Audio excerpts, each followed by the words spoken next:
Okay, so we'll start. Today we are going to go through the 8 limbs of Ashtanga Yoga, the yoga from Patanjali.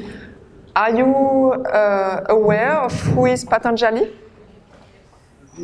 Everybody a little, yeah. So Patanjali was a rishi, a sage, that existed about 2,500 years ago.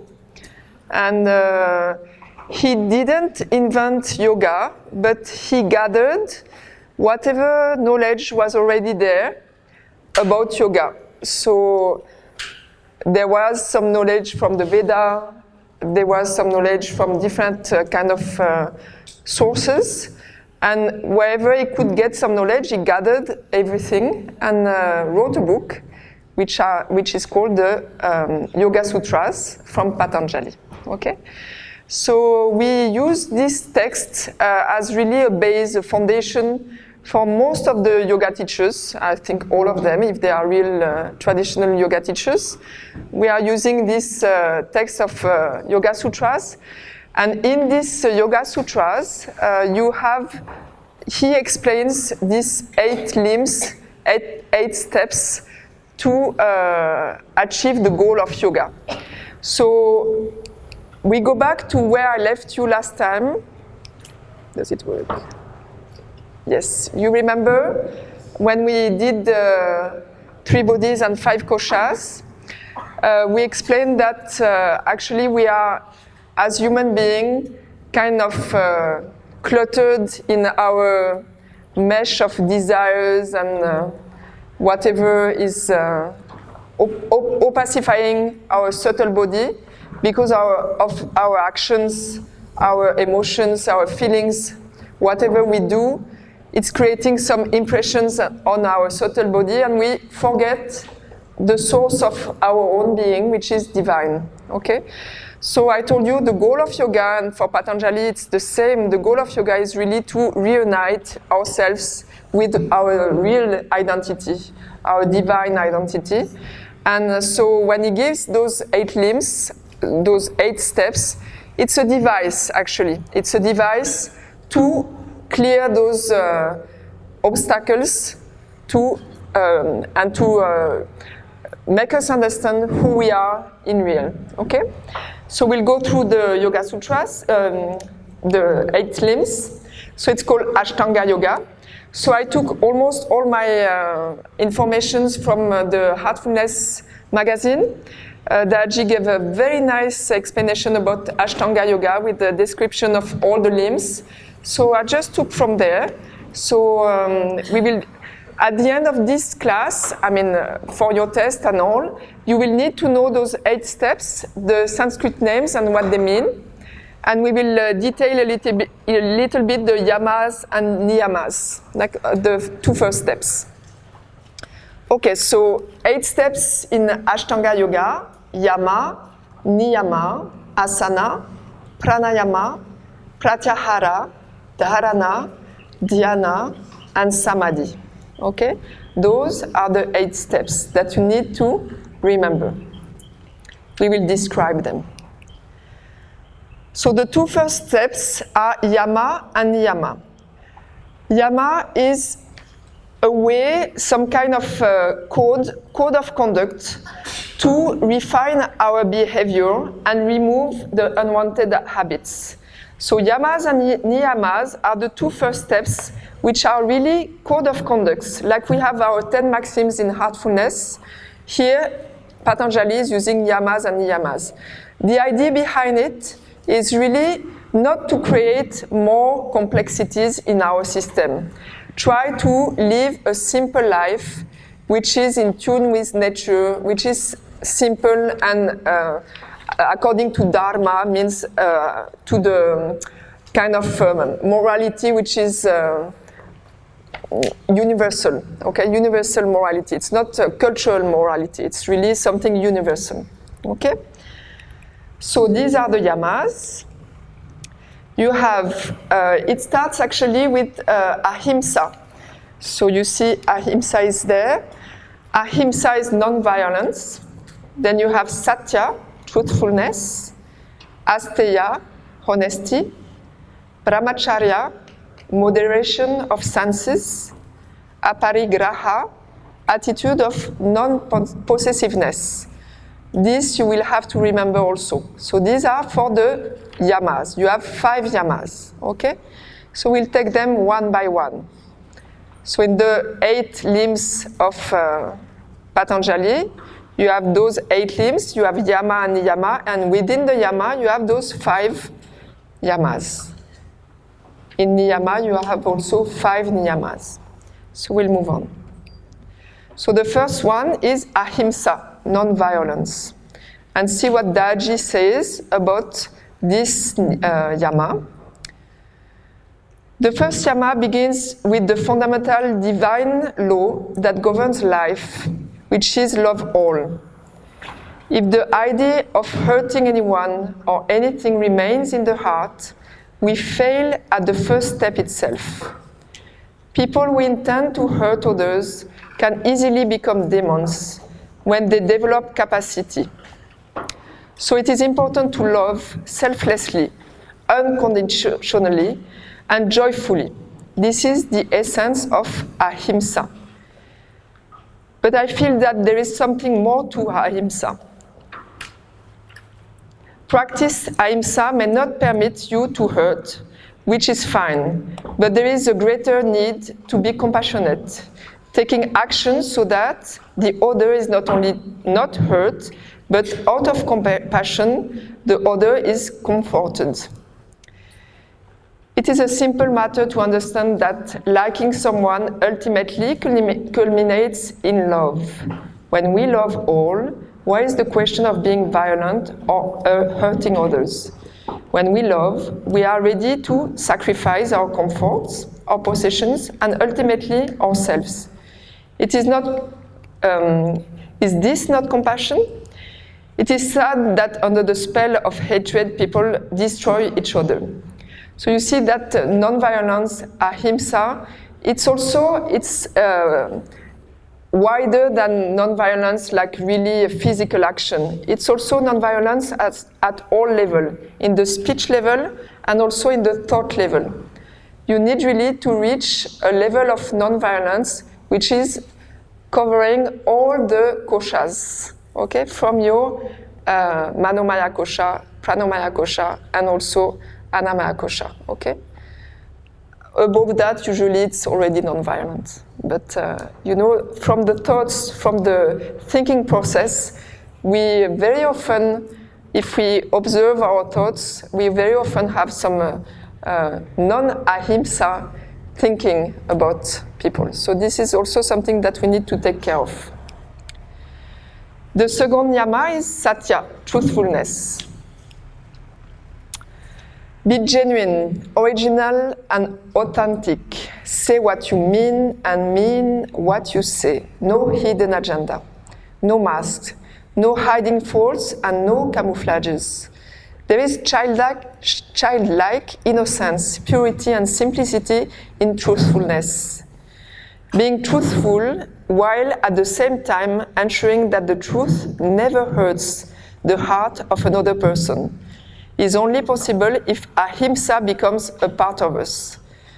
You know that very often, in the West actually, we think truthfulness goes before ahimsa, and we have to be truthful before even being gentle.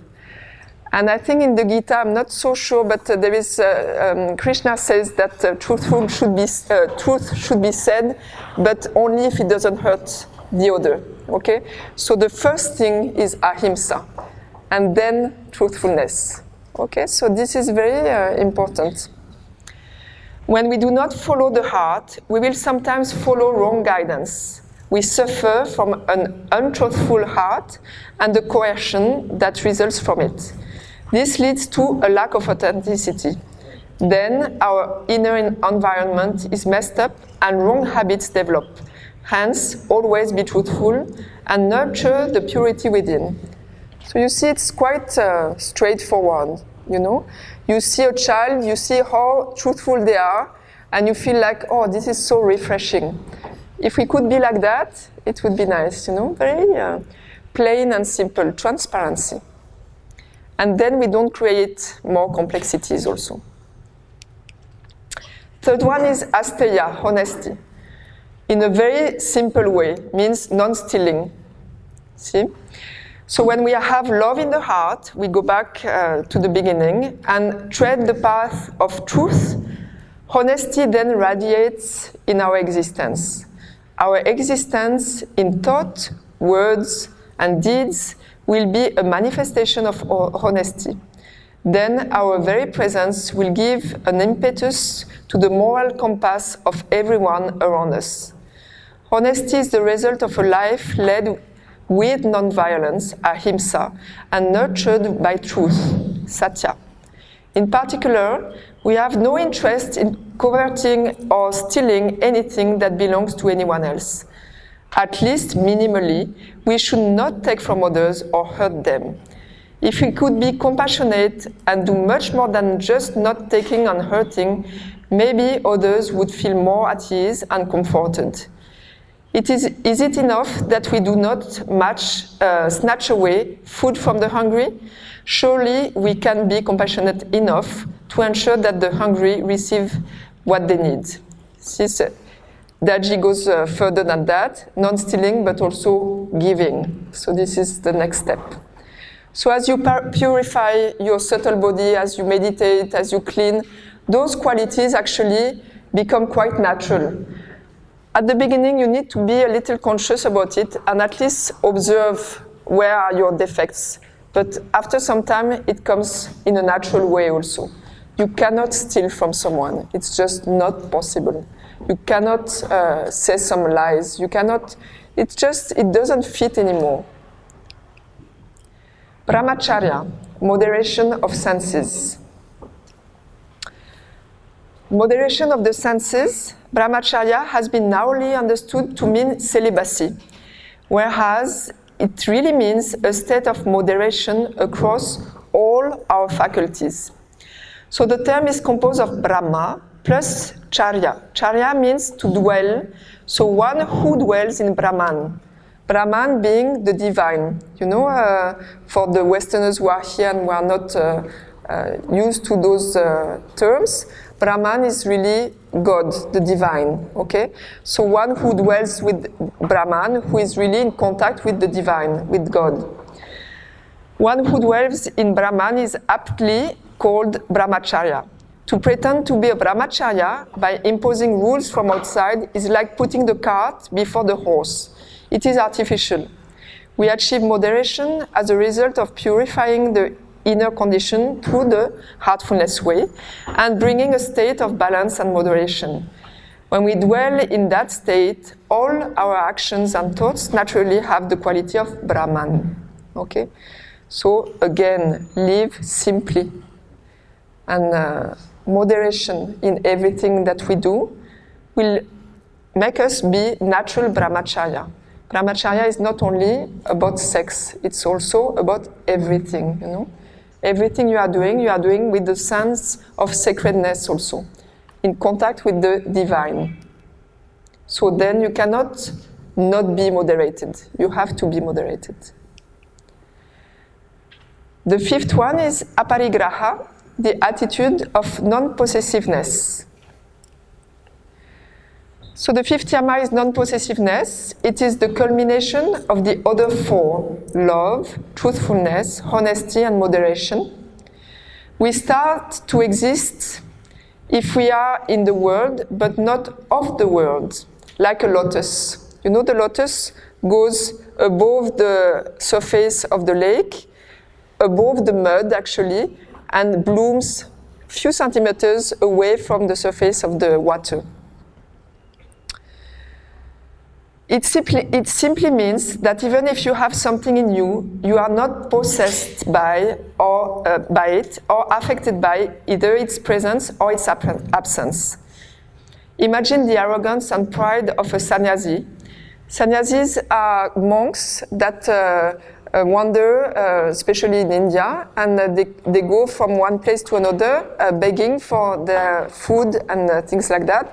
They are renunciant. They have renunciate the world. but sometimes they take pride in being sannyasis. See, and then they carry something much more heavy than just having possessions, because they are very attached to the fact that they have renounced. And this is the thing that keeps them stuck to this life. Imagine the arrogance and pride of a sannyasi who seems to have renounced all desires and possessions, but is proud of his renunciation. He may have renounced, but he possesses a lot of pride and arrogance. He is now possessed. This ego will be fatal. Such an ego will be unproductive and will turn out to be invalid currency in the higher dimensions. We really have to go there naked. We have nothing, so we cannot be attached to anything.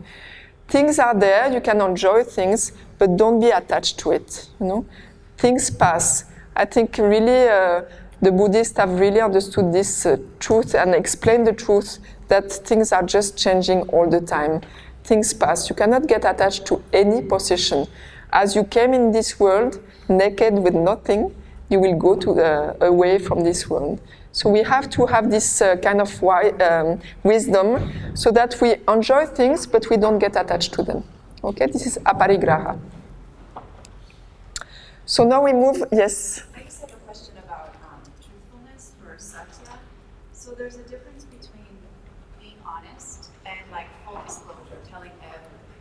So my experience with children is they tend to be quite transparent, although they're also innocent in terms of their life experience in this world to this point. So as adults, sometimes there's a way of being truthful, but it's not always necessary to give all the information. So how does this fit? Obviously. It's really like you need to remember that ahimsa is the first thing. So even for a child, if you tell him all the truth, how the world is for real, I mean, this is not ahimsa, because this is really, too much for them. They are not ready to take it. And, you really need, that's where we need to develop our sensitivity, our connection to our heart, so that we know what to say. And I would say that the less we speak, the less we have chance to hurt others. So we need to learn to speak less and to be more like in observation of the thoughts we have, the energy that is around before we speak, and we want to tell the truth. Because do we know really what is the truth also? That's also something, sometimes truth is obvious, but sometimes it's not that obvious. It's our truth, but what do we need to say and how? That's the thing. Yeah. So niyamas. So it's refining behavior also, integrating noble qualities in our character. So this is really the work on our character to transform ourselves and being better human beings.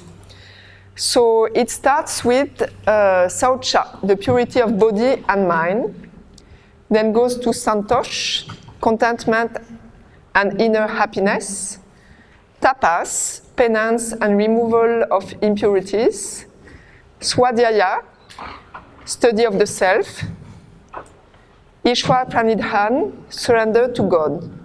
Okay, those are the 5 qualities of the niyamas that you need to enhance in you. So we'll take them separately, one by one. So saucha. The first niyama is saucha, or purity. All great spiritual teachers have extolled the importance of purity, which is a natural result of perfecting the yamas. Once you have perfected those 5 yamas, purity is already there in many ways. So in a sense, the niyamas continue on from the culmination of the yama. To my heart, purity is akin to God. The essence of reality is purity. Ramchandra of Shahjahanpur gave a really important message towards the end of his life, and in it he said that purity waves our destiny with the ultimate. That is a very profound thought and brings a lot of gravitas to the importance of purity. So it doesn't mean that it's only purity of the body. Again, it's also purity of our thoughts, purity of our speech. It's really purity at many levels. purity in the way we deal with others, purity in the way we deal with our environment also. You know, it's really at all levels. It's a very high level of purity, Saucha. The second one is Santosha. What is it that most of us want in life? The commonest answer given by people of all walks of life and cultures is that we want happiness and contentment. Such a state of contentment allows us to accept whatever situation we may be in. We remain grateful to God. And what brings happiness? Perhaps it is a wonderful relationship, a great career, children whose lives are fulfilled and comfortable lifestyle, and some peace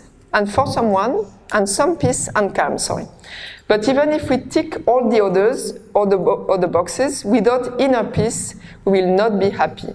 Why? Because happiness is found within. And this is really the key of all happiness. We cannot be happy only fulfilling our external desires. That's really which will clutter even more your subtle body. So only by finding some happiness through meditation, through inner contentment to whatever happens in your life, whether it's a happy event or not happy event, you find some acceptation first and contentment, whatever it is. Okay, so this is also a very high level of character and very high quality. But it develops also while we are practicing our meditation. This quality develops in a natural way. That's why our Heartfulness way is called the natural path, Sahaj Marg. It's a really way to develop all these qualities from within. You know, you are not trying to make up something and pretend that you are happy all the time. You really work from within, and from this joy from inside, you radiate outside. Contentment. But we still, as human beings, we still have to be a little watchful about ourselves, because we have always the tendency to, especially French people, I would say, to complain. So when we have zero desires, our happiness will be limitless. By minimizing our desires from more to less and finally to zero, we make peace with ourselves. This is really the secret. You accept whatever comes, you just try to lessen your desires and just let things happen. It doesn't mean that you just sit in one place and you don't do anything. You can still have projects and things like that, things that make you feel like, oh, I want to do this or to do that. But you are not so much, your contentment and your happiness will not depend of the realization of this thing. You will put all your heart in your actions. You will do everything with the idea that this will be great. But if it doesn't happen, fine, that's okay also. That's really the secret. Tapas. So the next niyama is tapas, which means penance, or the inner burning. So we are really burning our own samskaras, the inner fire that brings higher and higher purification and refinement. It brings mastery over the senses. It is a manifestation of the fire of divinity within us. And this we associate with the awakening of chakra 3. So the chakra 3 in heartfulness is really the fire point, which is above the point 1. Okay, chakra 3 is the fire point, this one.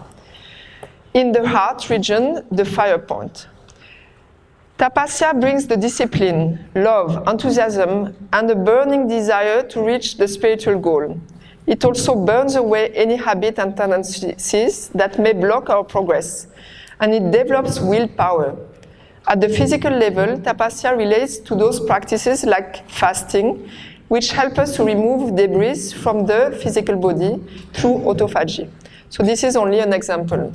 But for you, for example, coming to a TTC, waking up at 4 o'clock, coming here, doing this exercise, staying the whole day awake and active and all, it's a form of tapasya. You are really purifying yourself. You are really imposing some kind of rules to yourself It's willingly imposed. You accept it for yourself. You have even paid for that. And it's a form of tapasya. You know, you are really burning away your unwanted qualities for a better yourself, a better you. You are transforming yourself. When we come to celebrations also for seminars, usually the comfort is not as good as in our home. And we are burning also unwanted qualities. We are developing patience and acceptation and these kind of qualities, okay? Through tapas, austerity. It means also austerity, tapas. Swadhyaya. Swadhyaya means study of the self. Swa means self, and adhyaya is to study. The need for self-observation and self-analysis in the journey of yoga is paramount. Otherwise, we cannot be conscious of our intentions and actions. As thoughts are the expression of our inner state, observing thoughts helps us to study our inner state. In order to streamline our inner state, to resonate with the higher, we need to work on our character and bring those habits and tendencies to light that limit our personalities in order for them to go. This can be tricky because often we become very judgmental with ourselves and develop feelings of guilt and shame, which in Daji's explanation, it's one of the heaviest samskara, guilt and shame. So we try to avoid that. It's really out of compassion, we just look at ourselves and we see, okay, I'm still there and I really need to change that. We see it, we accept it, so we can change it. This is not the approach of yoga where self-analysis is used for continuous improvement and refinement with self-acceptance. Yeah? But if you never look at yourself, you can never know what to change. So you need sometimes in your life to just sit on your own without the humming of the world around you and the craziness of the world. That's what we go on retreats, and you just look at your thoughts, observe what is inside you and what you are made of, because your thoughts are creating your environment. So first you look at your thoughts, you take some time and you see what you need to change. All those negative thoughts, whether it's about yourself or about the environment or people around you, all this need to be observed, accepted as, okay, it's there, and now I'm taking action to change that. Swadhyaya. The last one is very important, it's Ishwar Pranidhan. So the final niyama is Ishwar Pranidhan, meaning surrender to the all-pervading God. This also leads to self-surrender and self-acceptance, and is reflected in our attitudes and behavior by the utmost humility and sense of innocence and wonder. Innocent wonder. This state is the natural outcome and culmination of faith. Okay? So really at some point you need to believe there is a higher force that will help you. Really this idea of surrender to this higher force. And in the diagram I drew and I showed you for the bodies, the 3 bodies and 5 koshas, you can really relate to this center, this source being the higher force, where you can put the master, you can put God, whatever you are appealed to, your heart is appealing to, and you can use this force and surrender to it. Ask for help from that force. Master is pulling us from that center so that we reconnect to our inner being too. Okay? So we are done with the yamas and niyamas. So do you want to tell me what are the 5 yamas? Raise your hand. 5 yamas. Yes. Yes. Ahimsa. Satya. Asteya. Brahmacharya. Aparigraha. Very good. The 5 niyamas. Saucha. Santosh. Tapas. So that's the last one. There is one before that. Swadhyaya, self-study. Okay? Very good. So now we move to the third limb of the Ashtanga Yoga, okay? Which is asana. Asana means refining the body and aligning posture inwards. And you will see that in Patanjali's sutras, he doesn't speak of those superb asanas we are doing in the morning and in the afternoon at all. The only asanas he is speaking about are the asanas to sit, being steady, and meditate. That's it. Hola, it will be. So can you play in chapter 2, number 46? Chapter 2, 46.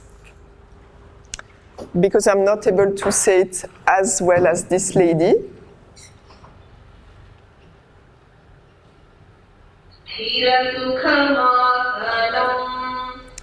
So sthira means steady, stable. Sukha means comfortable, relaxed. And asana means posture or sitting position. So that the sitting position, which is steady and comfortable, is asana. Okay? So asana, according to Patanjali, this is his definition. Steady and comfortable. That's why in yoga, we go into one asana, one posture, and we try to stay in the posture without moving, just breathing, but finding some place where it's comfortable. Okay, this is important. Then you play 247, please.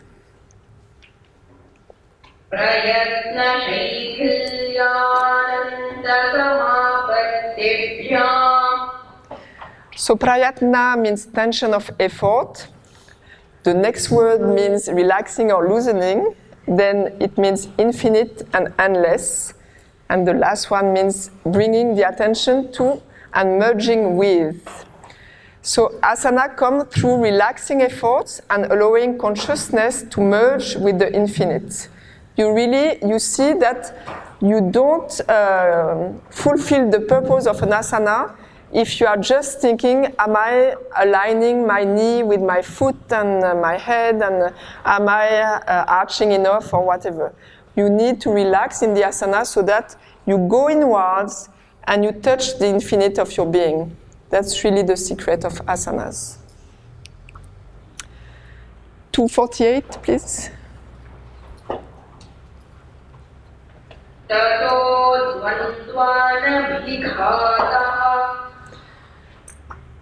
So tata or tato means thus, dvandas means the dualities or pairs of opposites such as light and dark, right and wrong, and anabhigata means without impact or freedom from suffering. So through asana we become free from the impact of the dualities of heat and cold, pleasure and pain, and etc. So and it's also likes and dislikes, you know. So through these exercises, through these asanas, there is much more than this physical well-being that we have. There is really an alchemy that is going on, and we transform also our character because we are able to go above dualities, you know, pleasure and pain, likes and dislikes. Okay? So really regards those asanas as something very special. And Babuji was saying, as regards asana, it is a well-known step of yoga. It is treated as a preliminary step and is much emphasized upon by the Mahatmas, though the mystery at the bottom has not been yet revealed yet. Everything comes to light at the destined time. So it's really, there is a secret behind asana, and the more you practice it, the more you can feel there is really something else than just lifting weights and building some muscles. There is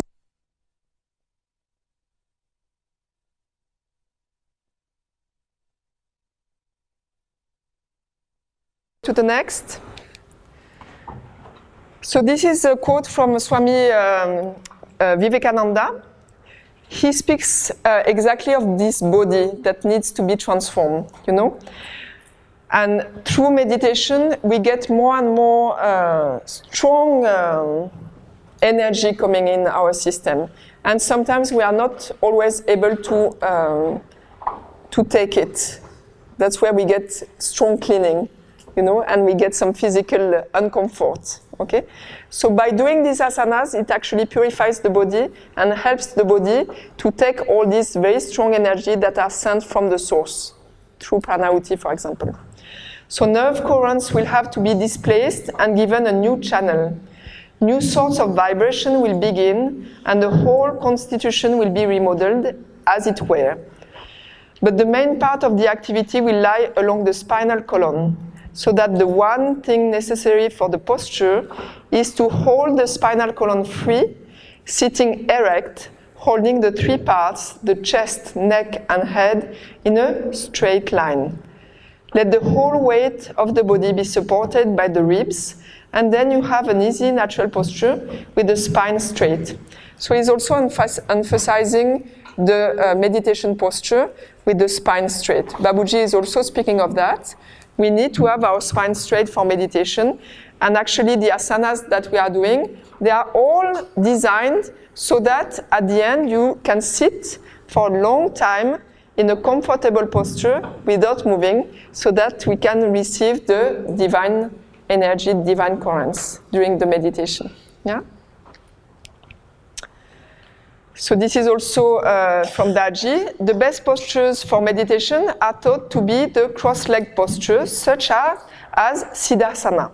I will show you how it is. With both hands resting on the thighs, and Padmasana, we did this morning, the lotus position. So Ramchandra Shajahampo explained the philosophy behind the cross-leg position.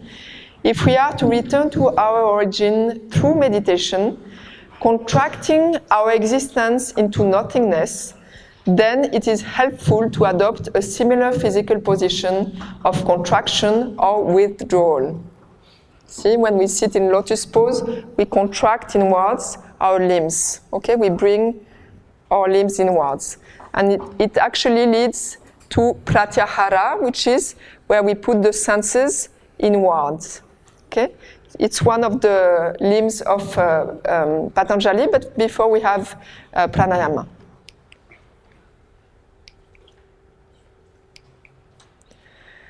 So this is also a quote from Iyengar regarding asanas. And this is interesting because he speaks of all asanas, not only the sitting asanas. So you must do the asana with your soul. How can you do an asana with your soul? We can only do it with the organ of the body that is the closest to the soul, which is the heart. So a virtuous asana is done from the heart and not from the head. Then you are not just doing it, but you are in it. Many people try to think their way into an asana, but you must instead feel your way into it through love and devotion. It's beautiful, no? So this is really an indication how to practice asanas in the morning or in the afternoon. Really start from the heart and feel it from inside. Next step is pranayama, refining the energetic body, aligning energy flow and breath inwards. So I need chapter 249, please. Tasmin satishvata prashvatayor gati vicheda pranayamaha.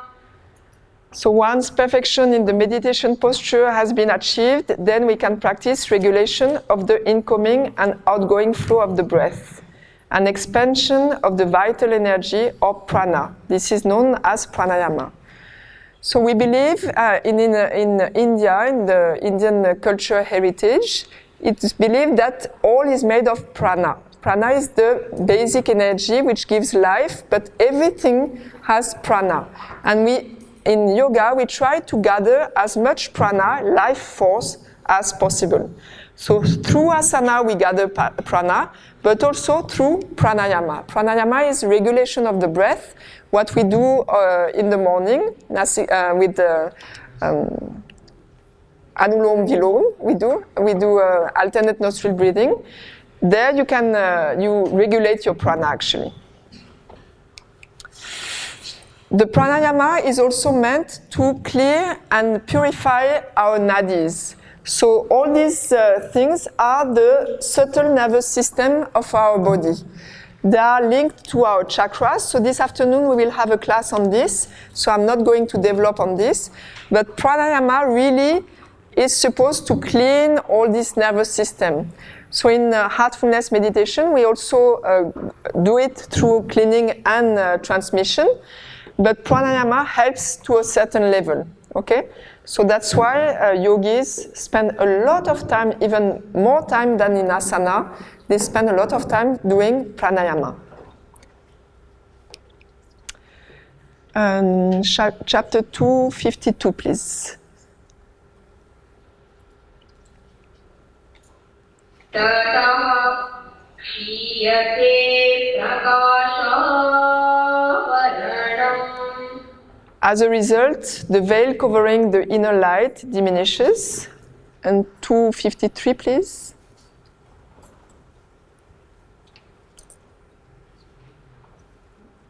Dharana sucha yogyata manasaha. And the mind now becomes fit for concentration or dharana. Okay? So pranayama is also a preparation stage for higher level of yoga.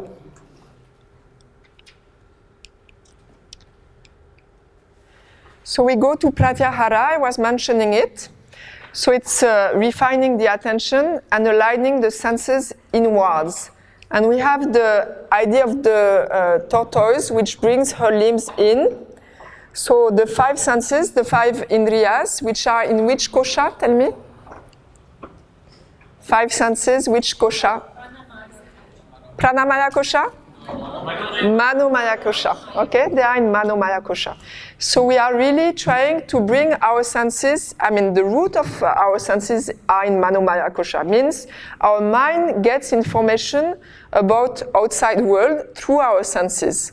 So suddenly, if we want to know the mind, if we want to go back inward, we need to bring those senses back to their roots and keep them quiet so that we can find our inner world. Okay? So can you play 254, please? Swadishaya samprayoge chettasya swarupanukala ilendriyanam pratyaharaha.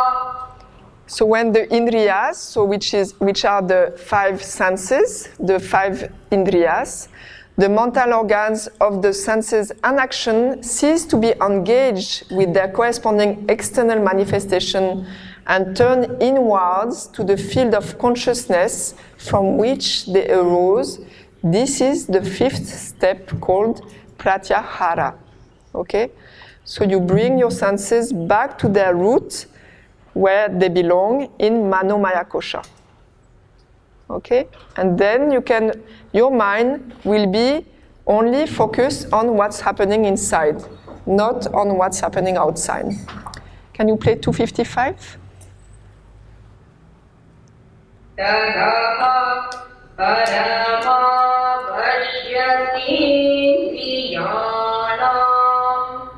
Through that turning inward of the organs of the senses and actions, also comes a supreme ability, controllability, and mastery over those senses that otherwise go outward towards their object. You know, when we have strong desires and we are not able to control ourselves. So by doing this practice of pratyahara, consciously bringing our senses inwards, we get more mastery on our senses, our desires, the will to go for this or for that, according to what our senses tell us to do. So we are not anymore slaves of our desires. So this is really one step very important in yoga, not to be slaves anymore of our senses, of our desires. And pratyahara is the stage that helps us to do that. Samyama. So Samyama is the combination of the 3 last steps of Patanjali's Ashtanga Yoga. The first step is dharana. Dharana means refining the thought process, aligning the flow of intention inwards towards the center. Dharana is actually concentration. Can you play chapter 3, number 1?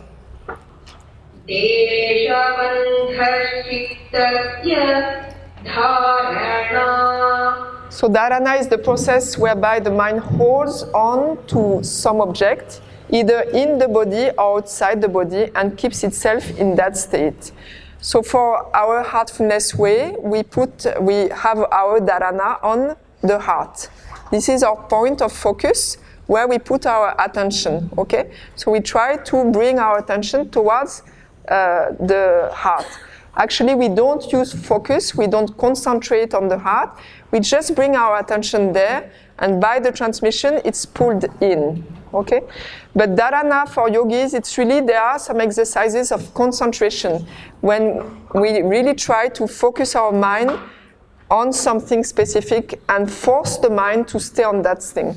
It's actually not really good to force your mind to stay and focus and concentrate on something, because you might have some counter response from your mind, because your mind is much stronger than your willpower. And usually it's like forcing a child to do something, he will shout like anything. So the mind needs to be handled with a lot of gentleness and care, as if you are really taming an animal, okay? Really, you are really trying to you have a puppy and you try to teach him some manners, let's say, something like that. So with the mind, we have to be very gentle. Dhyana. Dhyana is refining the subtle bodies, expanding the spectrum of consciousness to reach the center. Dhyana means meditation. Can you play chapter 3, number 2?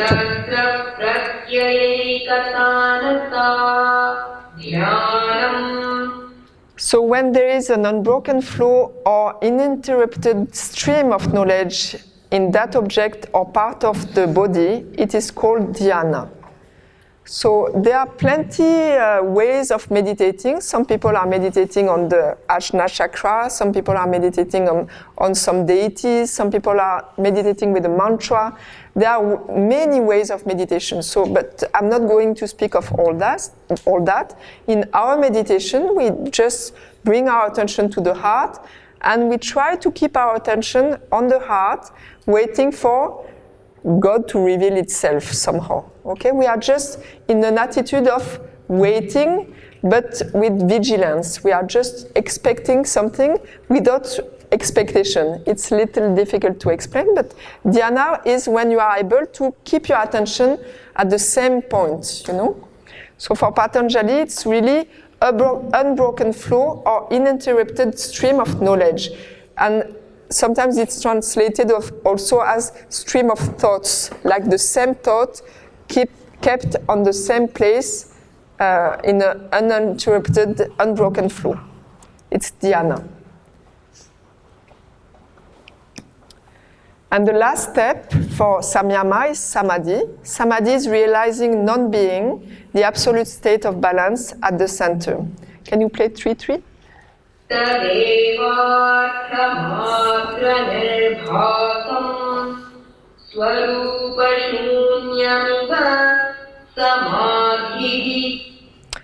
So when only the essence of that object, so for us it's the heart, place or point, shines forth in the mind without any form, that state of deep absorption is called samadhi. It comes in meditation when the form or the external part drops off on its own. You don't see the heart as it is. It drops. You just go inside and you are in a completely different space, you know. So samadhi is really going so much inwards and being one with what you are meditating on. So we are meditating on the divine light in the heart, and we become what we meditate on. So when we go into deep samadhi, we experience this divine presence in the heart. Can you play 3-4?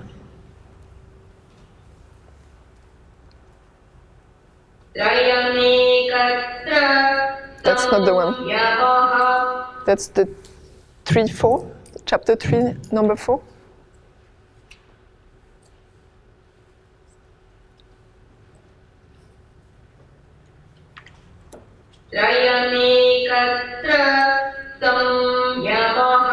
So when those three last processes of dharana, dhyana, and samadhi are taken together as one on the same object, place or point, it is called samyama.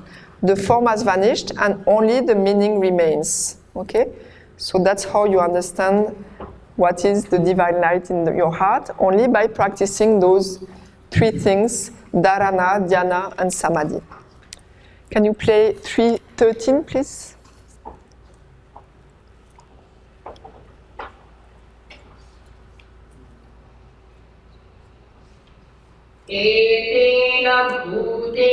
That's not the one. 3:13, 1-3. Chapter 3, 1-3. No. That's not the one. Never mind. It's okay. It's about the heart.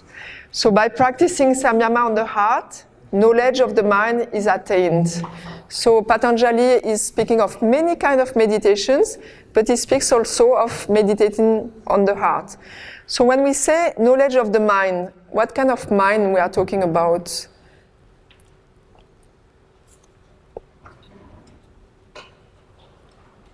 Knowledge of the mind. It's really the supreme mind. It's really the mind, God's mind, the mind that has brought creation, you know? It's not our mind that, of course, maybe there will be a stage where we know our mind, but we want to transcend that also. We don't want to be stuck in our limited mind, okay? So we are really going towards the mind of God. We cannot really say that God has a mind, but the first mind, Babuji speaks of the first mind. After the Kshobh, the first creation was the first mind. You know, something that has brought about creation. So maybe through this meditation on the heart, we access this first mind, and Babuji speaks about it. So we recap a little bit. Yamas, yes, question? Can we go back to the slide before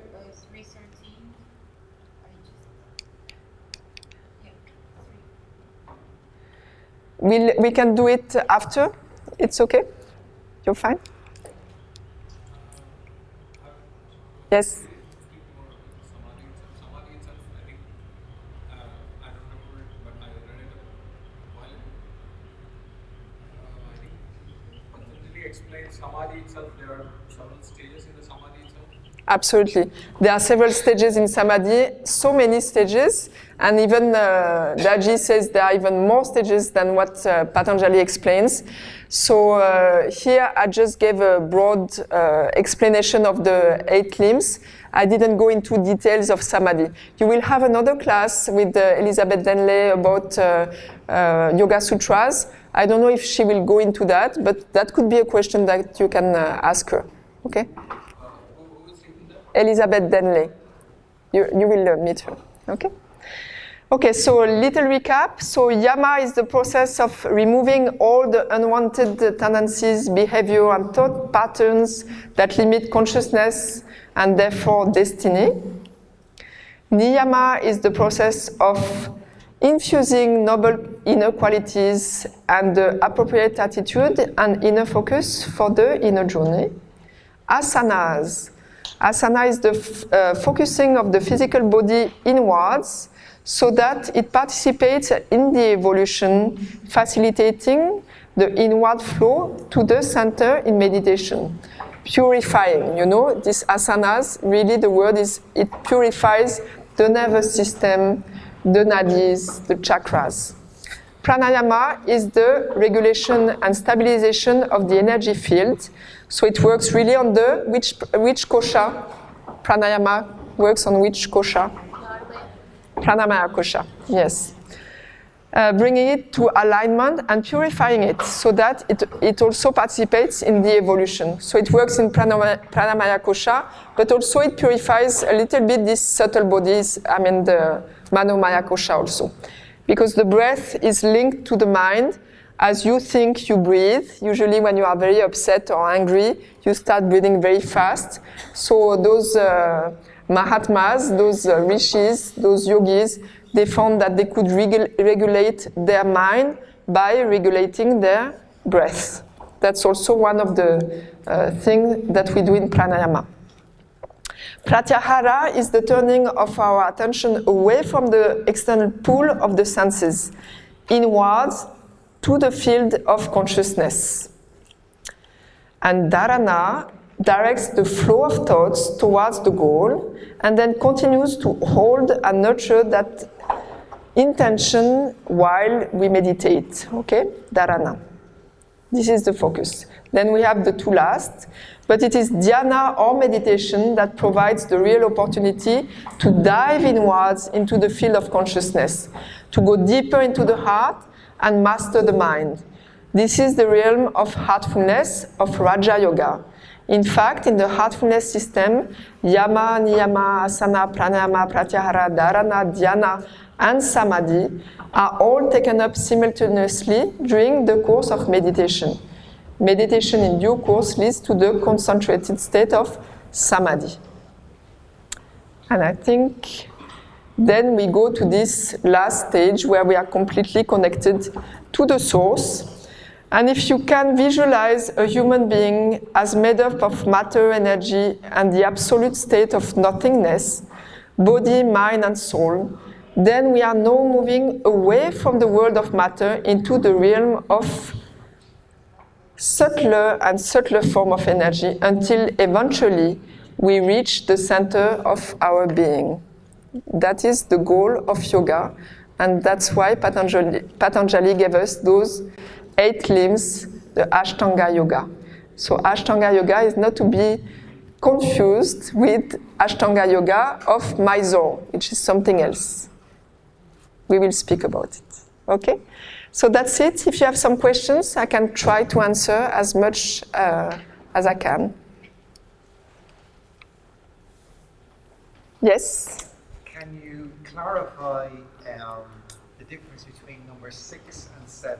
The difference between Dharana and dhyana. So dharana means concentration, and dhyana is meditation. Concentration, you bring your attention towards one point, but you are not able to keep your attention on that point. You are moving away and bringing it again and again. As we all do in meditation, again we bring back our attention to the heart.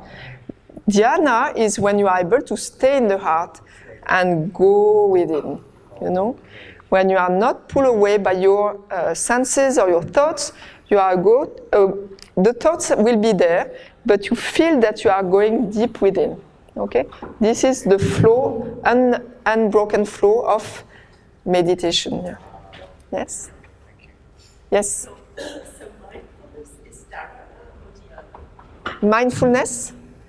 Mindfulness is just awareness of whatever you do. So it's not dhyana. You are not.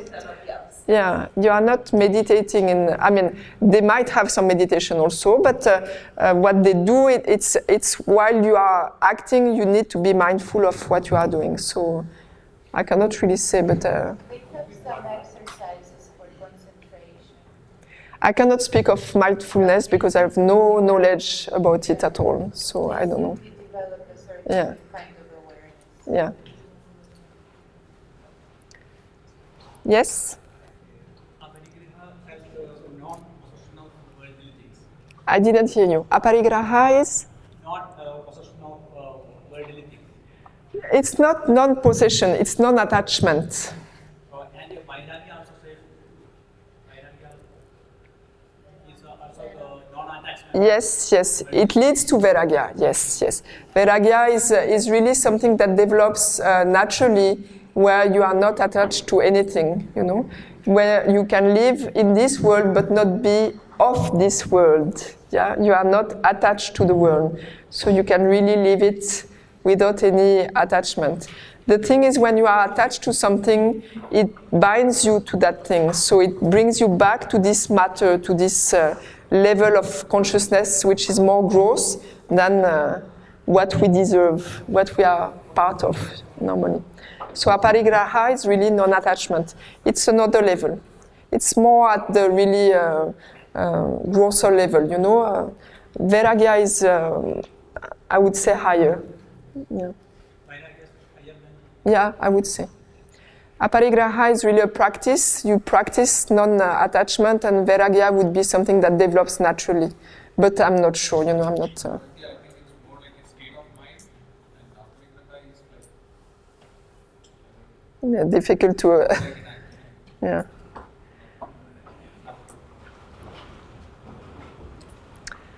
That's all. So thank you very much.